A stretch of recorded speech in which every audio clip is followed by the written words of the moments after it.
Hello everyone, in this video I'm going to show you how to fix the Windows Security Service Center or the service cannot be accessed error in Windows. To do that, you first of all need to open up the registry editor on your Windows.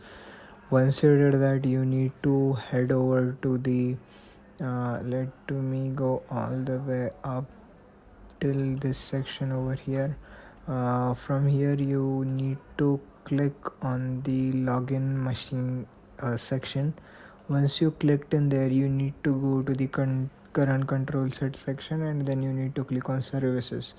Once you clicked on the services, you need to go all the way down in the W section, and once you get there, you need to click on the WSCSVC section, and then you need to head over to this start, and you need to right click on it and click on modify and control the make sure that this value data is at the 2 position.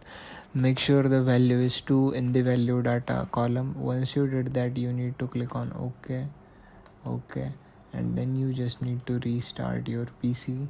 And that's how you can solve that error. If you found this video useful, make sure to like, share and subscribe to my channel.